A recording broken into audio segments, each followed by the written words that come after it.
할렐루야. 할렐루야. 왜 예수님을 믿습니까? 라는 제목으로 하나님의 말씀을 전하겠습니다.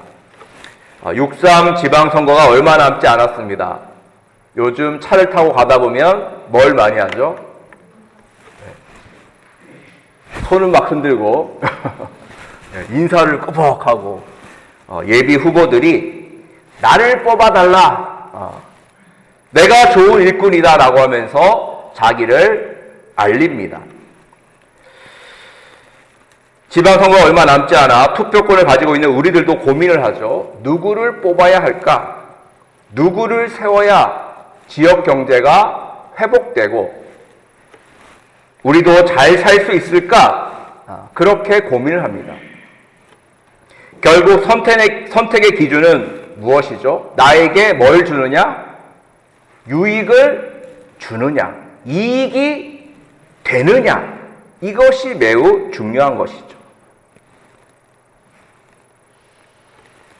선거 때만 그런 것이 아니라 살아갈 때도 마찬가지인 것 같습니다. 내가 좋아하는 사람, 내가 따르는 사람은요, 나에게 유익이 되는 사람, 이익을 주는 사람이죠. 떡고물이 떨어져야 그 사람을 좋아하고 따라가는 것입니다. 그것은 지금이나 예전이나 성경시대나 똑같은 것 같습니다. 오늘 본문을 보면 예수님께서 예루살렘으로 오신다는 것을 듣고 수많은 사람들이 모입니다. 오늘 말씀 12절 말씀 보시죠. 명절에 사람들이 모여있죠. 큰 무리가 예수님 오신다는 소식을 듣고 다 모이는데 뭘 가지고 나오죠? 종려나무 가지를 가지고 흔들면서 외칩니다. 호산나 찬송하리로다. 주의 이름으로 오시는 이 곧 이스라엘의 왕이시여 라고 하면서 예수님을 환영했던 것이죠. 호산나라는 뜻은 구하옵나니 이제 구원하옵소서라는 뜻이에요. 구하옵나니 이제 구원하옵소서. 로마의 지배 아래에 있는 이스라엘, 그리고 분봉한 헤롯 안티파스에게 핍박받고 억압받던 백성들은 로마의 손에서 벗어나고 싶었어요. 우리를 해방시켜달라. 자유롭게 해달라. 그래서 예수님이 오시니까 바로 이분이 그분이구나. 우리를 로마의 손에서 건져내실 정치적 메시아구나. 그래서 뭘 흔들었다고요? 종려나무 가지를 막 흔든 거예요. 종려나무는 승리와 영광을 상징합니다. 장군이 성에 들어올 때 백성들이 종려나무 가지를 흔들었거든요. 전쟁에서 승리하고 온 장군에게 그렇게 한 거예요. 예수님은 바로 우리들을 해방시켜 주실 위대한 왕이시다, 장군이시다 하면서 그들은 종려나무 가지를 흔들었던 것입니다. 그리고 그들은요, 어린 나귀를 타고 오시는 예수님 보면서 더 크게 환호했습니다. 왜냐하면 그들이 알고 있는 스가랴 선지자의 예언이 떠올랐기 때문입니다. 스가랴 선지자가 이렇게 예언했는데요. 스가랴서 9장 9절에서 10절 말씀을 보면 이렇습니다. 같이 읽을까요? 시작. 시온에 따라 크게 기뻐할지어다. 예루살렘에 따라 즐거이 부를지어다. 보라, 내 왕이 내게 임하시나니 그는 공의로우시며 구원을 베푸시며 겸손하여서 나귀를 타시나니 나귀의 작은 것 곧 나귀 새끼니라. 10절. 내가 에브라임의 병거와 예루살렘의 말을 끊겠고 전쟁하는 활도 끊으리니 그가 이방 사람에게 화평을 전할 것이요 그의 통치는 바다에서 바다까지 이르고 유브라데 강에서 땅 끝까지 이르리라. 아멘. 스가 선지자는요, 나귀를 타고 오시는 분이 있는데 그분이 바로 겸손의 왕이시다. 그리고 그 왕은 화평을 전할 것이라고 예언한 거예요. 자, 그런데 이스라엘 백성들은 그 앞에 부분은 다 빼고 어디만 봤을까요? 앞에 부분 안 보고.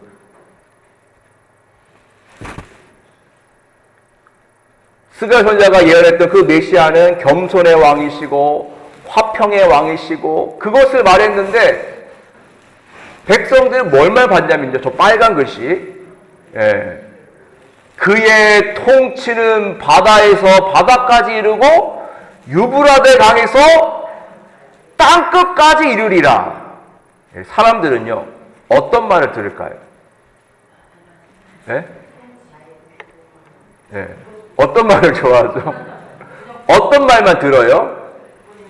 내가 듣고 싶은 말만 듣습니다. 네. 말을 아무리 해도 중요한 거 다 빼놓고 내가 원하고 내가 바라고 내가 하고 싶은 그런 것만 귀에 들어오는 거예요. 스가 선지자가 예언했던 그 통치는 주님의 그 평화가, 주님의 은혜가 세상으로 퍼진다는 그런 의미였는데, 이 이스라엘 백성들은요, 왕이 오시네? 왕이 오셔서 우리를 로마의 지배에서 해방시켜 주시고 우리의 영토가 저 바다까지, 저 땅끝까지 된대. 야, 이제 우리가 전 세계를 지배하겠구나. 야, 한 자리 하겠다. 이제 우리는 전 세계를 지배하는 위대한 이스라엘이 될 것이라는 그런 기대를 가지고 예수님을 바라봤던 거예요. 그래서 종려나무 가지를 그렇게 흔들고 옷을 깔고 그렇게 예수님을 환영했던 것이죠. 그러면 예수님의 제자들은 다르게 생각했을까요? 예수의 제자들도 사실은 예수님이 왜 이 땅에 오셨는지, 그리고 왜 지금 나귀를 타고 예루살렘으로 들어가시는지를 제대로 알지 못했습니다. 예수님이 죽으시고 부활하셔서 승천하시기 전에 제자들이 이렇게 물어봐요. 주께서 이스라엘 나라를 회복하심이 이때입니까? 그래요. 이때입니까? 이제 우리나라가 해방되고 잘 살고 좋아지는 거 이제부터입니까? 예수님이 승천하시기 바로 그 직전까지도 제자들은 예수님이 왜 오셨는지, 왜 십자가 지시고 죽으셨는지, 부활하셨는지 그것을 알지 못했던 거예요. 그저 제자들도 예수님이 왕이 되시면 내가 주님의 오른편에 앉아서, 왼편에 앉아서 한자리 하고 세상을 통치할 것이라는 그런 기대만 있었던 것이죠. 어떻게 보면 예수님은요, 너무나도 외로우셨던 분이에요. 그 누구도 예수님의 그 모든 사역의 뜻을 알지 못했던 것이죠. 또한 군중들이 예수님을 환영한 이유는요, 그들이 표적을 보았기 때문입니다. 자, 17절 말씀 보시죠. 나사로를 무덤에서 불러내어 죽은 자 가운데서 살리실 때에 함께 있던 무리가 증언한지라. 이에 무리가 예수를 맞음은 이 표적 행하심을 들었음이로라 그랬어요. 요한복음 11장을 보면 예수님께서 죽은 지 나흘 된 나사로를 살리시는 장면이 나오죠. 나사로야 나오너라 했을 때 나사로는 수족을 배로 동인 채로 나왔습니다. 그것을 수많은 사람들이 본 것이죠. 죽은 자도 살리시는 예수님, 또 병든 자, 귀신 들린 자 고치시고 오병이어 칠병이어의 기적을 일으키시고 무리를 거르시며 나사로까지 살리시는 그 예수님의 표적을 보고 예수님을 환영했던 거예요. 예수님 믿으면, 예수님 따르면 병 고침 받고 먹고 사는 문제도 해결되고 해방되고 그럴 것이라는 기대를 가지고 예수님을 환영하고 즐거워했던 것이죠. 그런데 예수님은 왜 이 땅에 오셨습니까? 단순히 그들의 기대처럼 로마의 지배 아래서 해방시켜 주시고 먹고 사는 문제 병 고치시기 위해서 이 땅에 오신 것이 아니었어요. 물론 병도 고치셨죠. 귀신도 쫓아내셨습니다. 하지만 그것은 예수님이 이 땅에 오신 원래 목적은 아니었던 것이죠. 예수님은 십자가에서 죽으시기 위해 이 땅에 오셨죠. 자기를 낮추시고 죽기까지 복종하셔서 우리를 죄와 사망의 권세에서 해방시키기 위해서 우리를 위해 이 땅에 오신 것입니다. 자, 이제 시간이 지나죠. 예수님을 그렇게 환영했던 그 사람들 어떻게 변했을까요? 그들은 자기의 기대대로 예수님이 정치적 메시아가 아님을 얼마 지나지 않아 깨닫게 됩니다. 이분이 우리를 로마의 지배에서 해방시켜 줄 분이 아니구나. 우리의 문제, 병의 문제, 가난의 문제, 먹고 사는 문제, 그것을 해결해 줄 분이 아니구나라는 것을 알게 되자 어떻게 되죠? 완전히 달라지죠. 가련자는 예수님을 은 30냥에 팔아버렸죠. 예수님이 재판받으실 때 빌라도는 죄를 찾지 못하여 어떻게든 풀어주려고 했습니다만 백성들은 이렇게 소리쳤습니다. 이 사람은 놓아주면 안 됩니다. 만약 놓아주면 가이사의 충신이 아닙니다. 자기를 왕이라고 하는 자인데 하나님의 아들이라고 하는 자인데 이것은 가이사를 반역하는 것이요. 바라바를 놔주고 이 사람을 십자가에 매다시오. 죽이시오라고 그렇게 악을 쓰며 소리를 질렀던 것이죠. 며칠 전만 해도 호산나 하면서 종려나무 가지 흔들었던 그들이 왜 이렇게 변했을까요? 며칠 사이에 이렇게 변했을까요?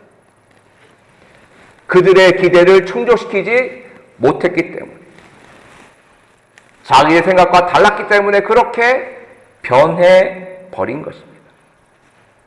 사랑하는 성도 여러분, 오늘 설교 제목이 왜 예수님을 믿습니까? 라는 제목입니다. 질문 드립니다. 여러분은 왜 예수님을 믿고 예수님을 따르십니까?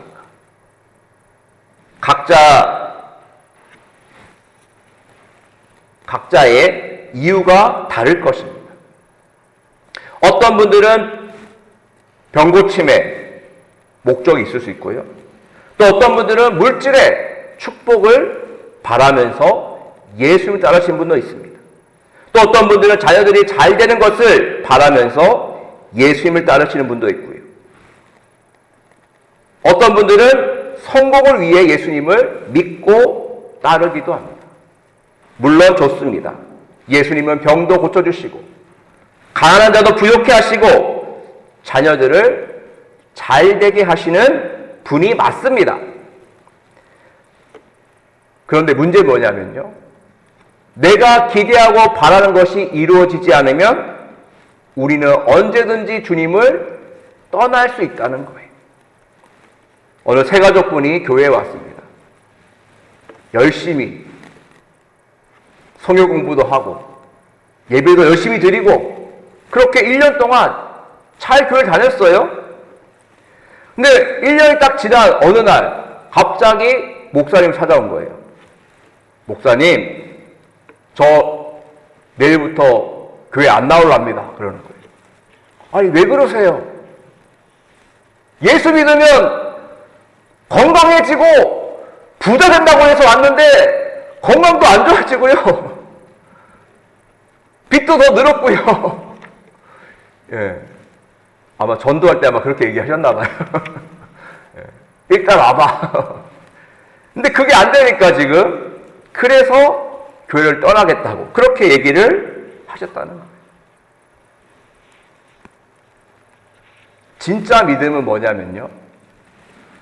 설령 내가 바라고 기대하는 것들이 이루어지지 않는다 할지라도 그럼에도 불구하고 예수님을 믿고 예수님을 따르는 것이 그게 진정한 믿음이고 진짜 믿음인 줄로 믿습니다. 다니엘 세 친구들이 그랬잖아요. 그리하지 아니하실지라도 나는 절하지 않겠다 그러지 않습니까? 주님이 하나님께서 우리를 저 풀무불에서 건지지 않으신다 해도 우리는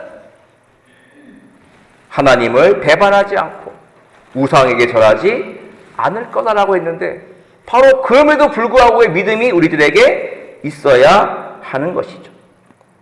우리는 왜 주님을 믿고 따라가야 됩니까? 예수님은 우리 죄를 사하여 주시는 구세주이기 때문에 우리는 예수님을 믿고 따라가야 됩니다. 어느 아들이 있었는데요.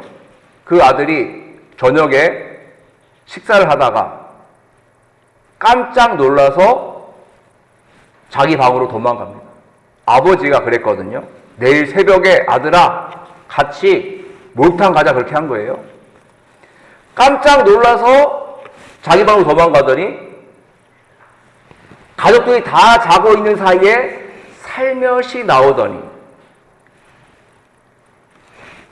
화장실에 가서 발을 씻은 거예요.